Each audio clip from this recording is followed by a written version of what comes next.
Down on his luck.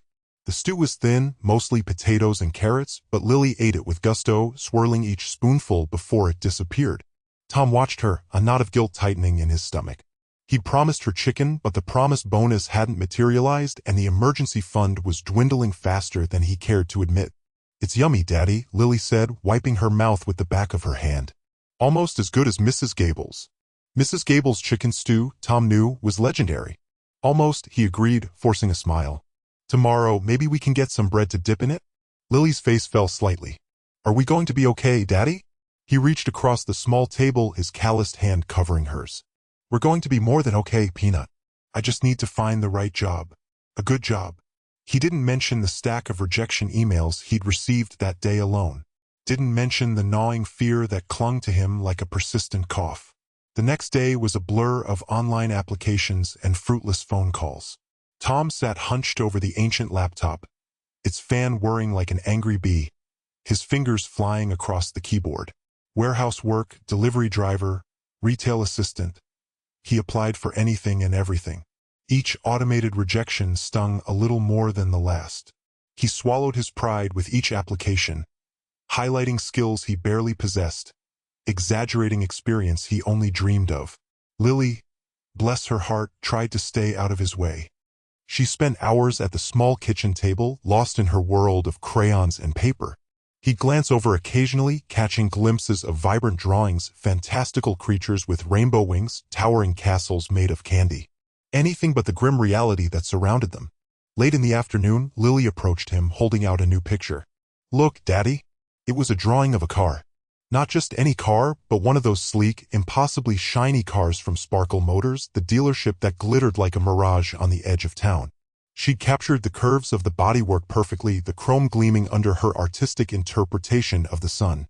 "Wow, Lilybug," Tom said, genuinely impressed. "That's amazing. You even got the Sparkle Motors logo right." Lily beamed. "I want to work there one day," she declared, pointing to the drawing. "Driving fast cars and wearing a sparkly uniform." Tom chuckled, ruffling her hair. "Maybe you will. You can do anything you set your mind to." He knew the odds were stacked against her, against both of them, but he couldn't crush her dream. He wouldn't. Later, after Lily was asleep, Tom stared at the drawing taped to the refrigerator.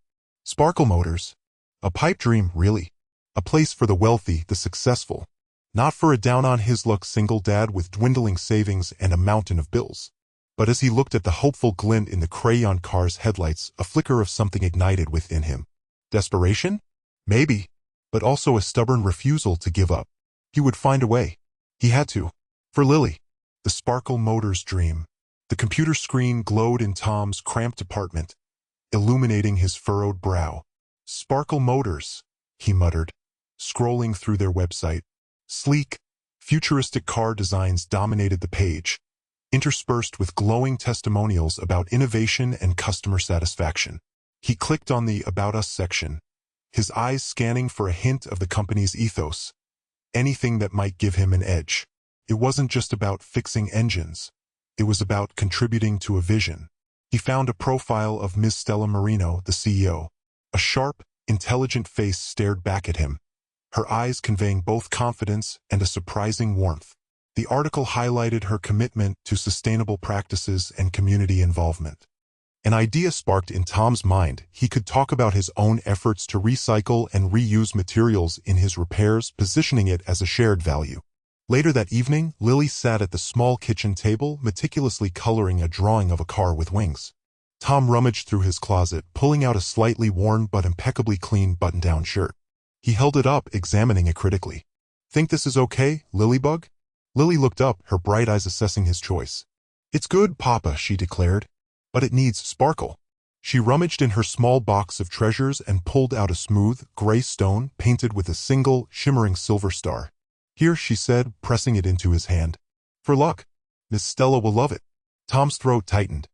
This tiny token of faith offered so freely filled him with renewed determination. He carefully tucked the stone into his pocket, feeling its cool smoothness against his palm. He spent the next hour meticulously polishing his shoes, the rhythmic motion calming his nerves. He reviewed possible interview questions in his head, practicing his answers until they sounded natural, not rehearsed. The next morning, he stood before the mirror, the button-down shirt crisp and starched. He ran a hand through his neatly combed hair, catching a glimpse of the worry lines etched around his eyes. He wasn't just applying for a job, he was fighting for a future, a stable life for Lily. He thought of her drawing of the winged car soaring through the sky. He had to make this dream a reality. He took a deep breath, squared his shoulders, and walked out the door, the small, starred stone a silent promise in his pocket. A shocking proposal. The plush velvet of the waiting room chair felt alien beneath Tom. He shifted, trying to ignore the faint scent of money, polished mahogany, expensive perfume, and something vaguely metallic that he imagined was the aroma of new car parts and boundless opportunity. Sparkle Motors was a different world. A sleek chrome sculpture dominated the space, its curves echoing the lines of the cars he'd glimpsed through the glass doors, vehicles that cost more than his entire house. He smoothed his tie, a cheap polyester number he'd bought for occasions he usually avoided. A chime echoed, and the receptionist, a woman whose smile didn't quite reach her eyes, gestured towards a frosted glass door. "Mr. Baker? Ms. Maxwell will see you now." Stella Maxwell's office was as immaculate as the showroom, but colder. The view, however, was breathtaking, a panorama of the city skyline, glittering under the afternoon sun. Stella herself was a study in controlled power. Her dark hair was pulled back into a severe bun, and her tailored suit looked like it had been sculpted onto her. She didn't offer a handshake, just a curt nod towards a chair opposite her imposing desk. "Mr. Baker," she said, her voice precise and devoid of warmth. "Your resume is interesting. A background in mechanics, some experience in logistics. Not exactly the profile we typically seek at Sparkle Motors." Tom swallowed. "I'm a fast learner, Ms. Maxwell. And I'm dedicated. I'm not afraid of hard work." She steepled her fingers, her gaze unwavering. "Dedication is a given. Everyone here is dedicated. I need someone who's resourceful. Someone who can solve problems, think outside the box." She leaned forward, her eyes narrowing. "Tell me, Mr. Baker, what's the most unconventional thing you've ever done to achieve a goal?" He hesitated. Should he tell her about fixing Mrs. Henderson's leaky roof with duct tape and sheer willpower? Or maybe the time he built Lily a go-kart out of scraps he found in the junkyard? He opted for honesty. "I once spent 3 days straight trying to fix a broken water pump on my neighbor's truck. He couldn't afford a mechanic and he needed it for work. I didn't sleep, barely ate, but I got it running." A flicker of something, amusement, crossed her face. "Interesting. And what motivates you, Mr. Baker? What drives you to such lengths?" "My daughter," he said simply. "Lily." Stella nodded slowly. "Family. A powerful motivator. I understand." She paused, her expression unreadable. "Mr. Baker, I'm going to be blunt. I need someone in this position who is completely committed. Someone who is willing to go above and beyond without question. And frankly, I have a proposition for you that reflects that need." Tom's heart pounded. This was it. She leaned back, the city spread out behind her like a conquered kingdom. "Marry me, Mr. Baker?" The words hung in the air, heavy and surreal. Tom stared at her, his mind struggling to process what he'd just heard. I'm sorry, Ms. Maxwell, I don't think I understand." "It's quite simple," she said, her voice still cool and detached. "Marry me. Today. In return, you get the job. And a generous salary, of course." He gaped at her, speechless. The opulent office seemed to tilt around him, the city skyline blurring into an incomprehensible mess. He'd expected a challenging interview, maybe even a test of his skills. But this? This was insane. A difficult decision. Tom stared at the cityscape blurring past the taxi window, the neon signs of downtown reflecting in his wide, unblinking eyes. Stella Maxwell's words echoed in his head, a maddening loop of immediate, convenient, mutually beneficial. Mutual for whom? He felt like a lab rat presented with a poisoned cheese, the allure of sustenance warring with the threat of, what, exactly? Losing himself? Losing Lily's respect? He pictured Lily's face, her bright smile when he told her he'd landed a job, any job. He could almost hear her chattering about finally getting new art supplies, maybe even that fancy drawing tablet she'd been eyeing. That image warmed him, a flicker of hope against the encroaching darkness of the decision. But then another image superimposed itself, Lily asking about his wife, a woman she'd never met, a transaction masquerading as a relationship. The light dimmed. He paid the taxi driver in a daze and walked into the small park near his apartment. The late afternoon sun cast long shadows, painting the worn benches in stripes of gold and gray. He sat heavily, the city noise a dull hum in the background. He needed advice, but who could possibly understand this insane situation? "Rough day, huh?" Tom jumped. Standing beside him was Marcus Bellwether, Stella Maxwell's relentlessly cheerful assistant. Marcus was usually pressed and perfect in a crisp suit, but now he was rumpled, his tie loosened, his usual eager-to-please smile replaced with a weary grimace. "You have no idea," Tom mumbled, running a hand through his already disheveled hair. Marcus sighed, pulling a crumpled pack of cigarettes from his pocket. "Look, I probably shouldn't be saying this, but Ms. Maxwell, she's not always rational." He lit a cigarette, the flame illuminating his face for a fleeting moment. "She operates on a different plane, you know?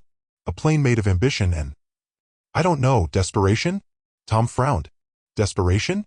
Stella Maxwell?" Marcus shrugged, exhaling a plume of smoke. "Everyone has their demons, Mr. Baker. Hers just happened to wear designer shoes and drive a custom-built roadster. Just consider the source. And consider what you're willing to sacrifice." He paused, flicking ash onto the cracked pavement. "She needs something, that's clear. And she's chosen you to get it for her. Whether you decide to play along, that's up to you." He crushed the cigarette under his heel. "Good luck, Mr. Baker. You're going to need it." He gave Tom a small, almost sympathetic smile before disappearing into the throng of people heading home. Tom watched him go, the cryptic words hanging in the air. Desperation? What could Stella Maxwell possibly be desperate for? And more importantly, what was he willing to sacrifice for Lily? The answer, he realized with a chilling certainty, was everything but himself. Overheard secrets. Tom lingered outside Stella Maxwell's office, the polished chrome of the Sparkle Motors sign reflecting the fluorescent lights in a blinding glare. He needed to talk to her. To understand. The absurdity of her proposal still tasted like bile in his throat. He'd rehearsed a dozen different approaches, each one ending with her calmly explaining the logic he was clearly missing. He shifted his weight, the uncomfortable leather of the waiting room chair creaking in protest. The heavy oak door to her office was slightly ajar, a thin sliver of light spilling out onto the plush carpet. He told himself he was just stretching, easing the knot in his shoulder as he edged closer. Then he heard her voice, sharp and clipped, a stark contrast to the honeyed tones she'd used on him. "Marcus, I'm telling you, it's non-negotiable. The Peterson deal hinges on it. They're old-fashioned. They want to see stability, commitment. A wife presents that. An unmarried CEO? It screams instability to them." Marcus's voice, weary and low, filtered through next. "But Ms. Maxwell, surely there are other options. A business merger? A public relations stunt? Don't be ridiculous. Peterson wants to see a wedding ring, Marcus. A picture in Town and Country. He wants to know the woman in charge of Sparkle Motors has a husband to advise her, to control her, if you want the honest truth. It's archaic, I know, but it's the reality." Tom felt a cold dread creep up his spine. He wasn't just a candidate for a job, he was a prop. A tool. "And Baker?" Marcus asked, his voice laced with a weariness that resonated with Tom's own exhaustion. "He seems unsuitable. He's presentable. Desperate even. And pliable. He'll sign the prenup without a fuss. He needs the money." Stella's voice dripped with a calculation that chilled him to the bone. "Besides, he has a child. Adds another layer of believability." Tom clenched his fists, the anger simmering inside him threatening to boil over. Believability? He was a father, a man who had sacrificed everything for his daughter, not some character in her twisted corporate play. He heard the rustle of papers, then Marcus sighing. "This is insane, Ms. Maxwell. You're gambling everything on a charade." "I'm securing the future of Sparkle Motors, Marcus. Sometimes you have to make sacrifices." Tom had heard enough. He stepped back from the door, the taste in his mouth turning bitter. He'd walked into this place hoping for a lifeline, a chance to rebuild his life, and he'd stumbled into a viper's nest. Stella Maxwell wasn't desperate for love, she was desperate for power, and she was willing to use him and his daughter to get it. He turned and walked away, the polished floors echoing his resolve. He wouldn't be her pawn. He wouldn't let her manipulate him or use Lily as leverage. He was done. A counteroffer. The cloying sweetness of Lily's, sharp enough to sting, lingered in the air when Tom stepped back into Stella Maxwell's domain. He fought back a grimace. This time, he wouldn't offer any submissive gratitude or jittery smiles. Instead, he advanced toward the imposing mahogany desk, his footsteps a deliberate tattoo of defiance on the immaculate floorboards.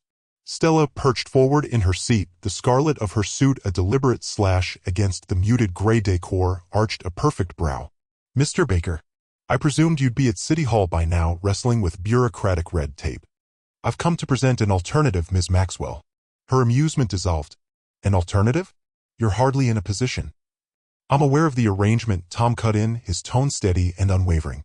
"The one involving the Silverwood Foundation. the one predicated on sparkle motors appearing invested. A fleeting flicker of surprise, swiftly veiled, crossed Stella's features. How did you? It's irrelevant. What matters is its inherent fragility. A nuptial gambit, even with a bereaved single father, rings hollow. The foundation seeks tangible commitment, not manufactured affection. Stella leaned back, her eyes sharpening into slits. And you believe you possess a superior strategy? Precisely. I understand this community. I know its citizens. I grasp their needs, their aspirations. I can harness my existing network, cultivate lasting bonds, initiate impactful programs that will showcase Sparkle Motors' dedication far more effectively than any forced marriage could. He swept his hand, encompassing the lavish office. This town remains unmoved by superficial displays, Ms. Maxwell. They respond to tangible results. He elaborated, outlining a proposal that featured sponsorships for local youth initiatives, partnerships with community gardens, and hands-on vocational training at the Sparkle Motors garage. His words, imbued with an unexpected fervor, painted a compelling vision, a thriving, participatory community with Sparkle Motors intricately woven into its fabric. Silence descended as he concluded. Stella regarded him, her expression inscrutable. Only the soft susurrus of the air conditioning broke the quiet.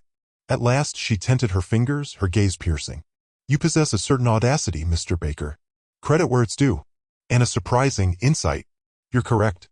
A marriage would be unwieldy, and ultimately less impactful than authentic integration. A hint of a smile touched her lips. Intriguing. Very intriguing. I want a detailed breakdown of your plan. A fully costed proposal on my desk by noon tomorrow. She paused, a spark of something unreadable, respect? Something more? In her eyes. Don't disappoint me, Mr. Baker, because should you falter, I shall revert to Plan A. And believe me, nobody desires that. Kindness wins. Kindness wins, Tom had declared, the hopeful sentiment adrift in the clinical atmosphere of Stella Maxwell's office like a rogue dandelion seed in a wind tunnel.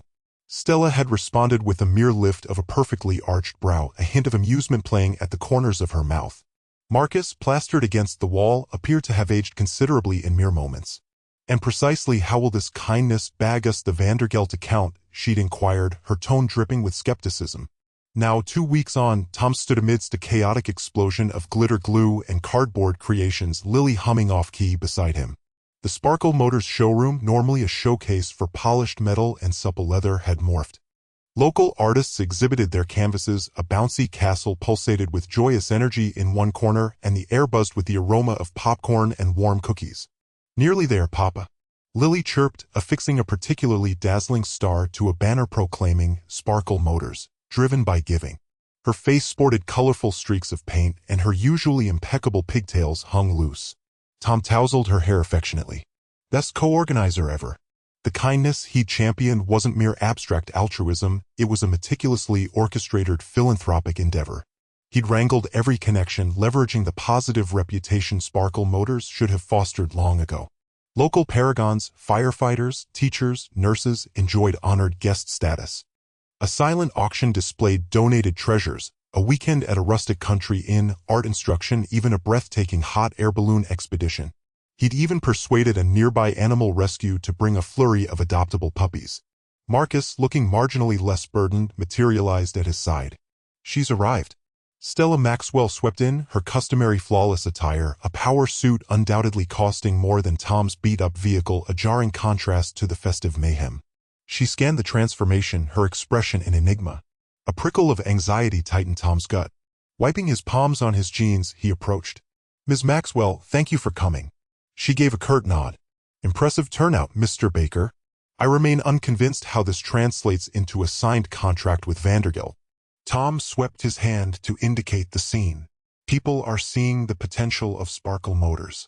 Not merely a place that peddles high-end cars, but a company invested in the community. Vandergelt places a high value on corporate social responsibility. This demonstrates our commitment. He watched Stella observe a gaggle of children, their faces alight with joy as they stroked a fluffy golden retriever pup. He noted her gaze linger on a local artist's painting, a vivid depiction of the town's struggling orchards. He detected a flicker, perhaps surprise, perhaps even approval. Later, as the event drew to a close and the last vestiges of glitter were being swept away, Stella sought him out once more. The children seem to enjoy themselves, she observed, her tone almost gentle. They did, Tom affirmed, a surge of pride welling up. Lily helped choose the games.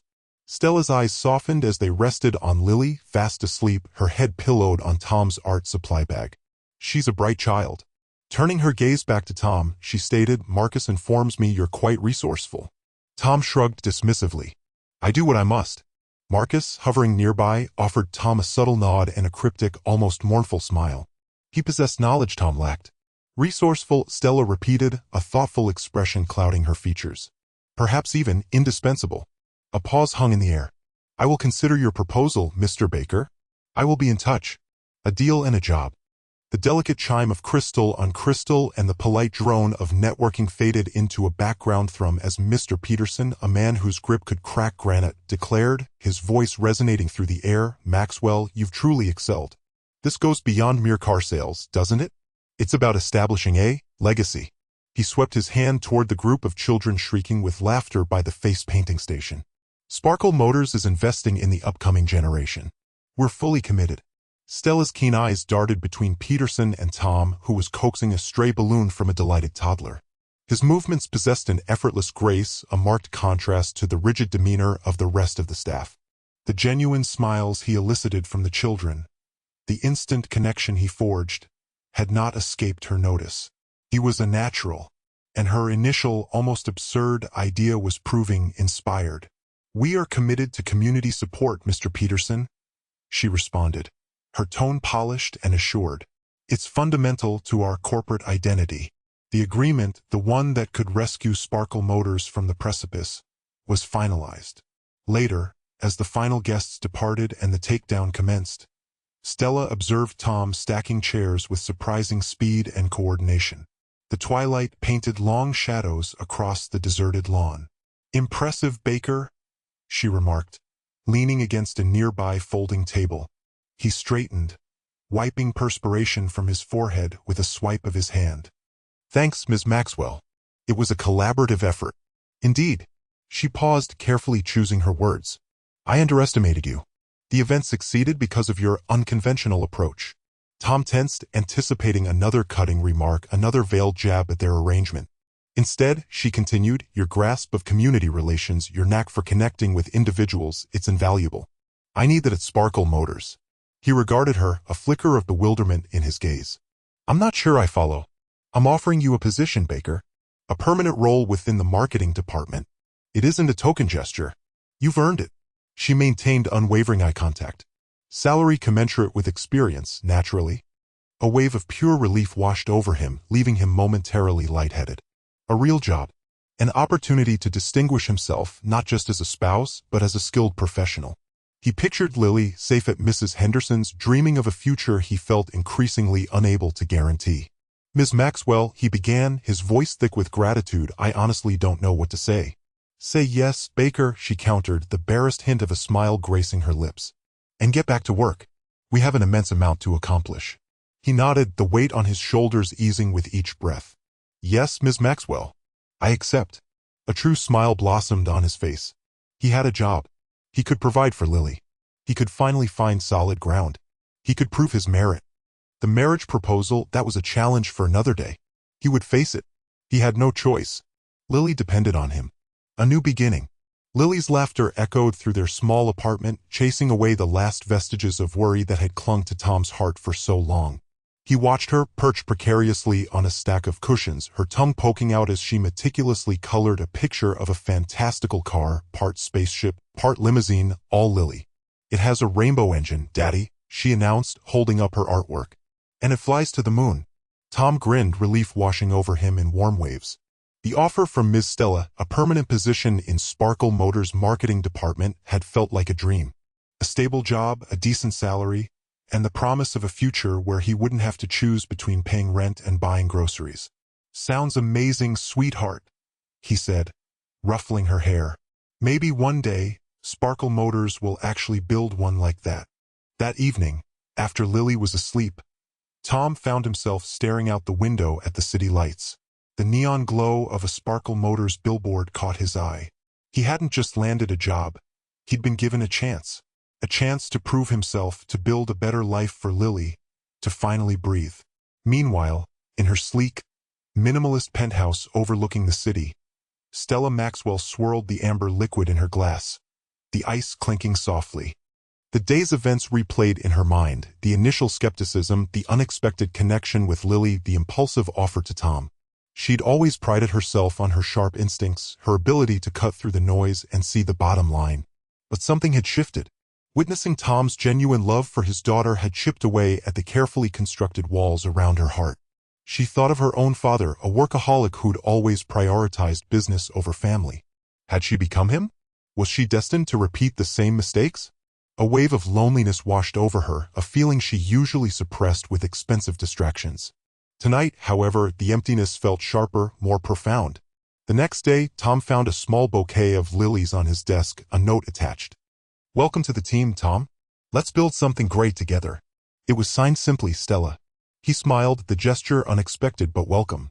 He knew it wouldn't be easy, navigating the corporate world and proving his worth to a woman who was as brilliant as she was demanding. But he was ready. He had Lily to think about. A few weeks later, Stella found herself in the Sparkle Motors design studio, surrounded by sketches and prototypes. She spotted Lily sitting quietly in a corner, drawing in her sketchbook. Hesitantly, Stella approached. "That's a very impressive car," she said, nodding towards Lily's drawing. "Rainbow engines, I hear?" Lily looked up, her eyes wide.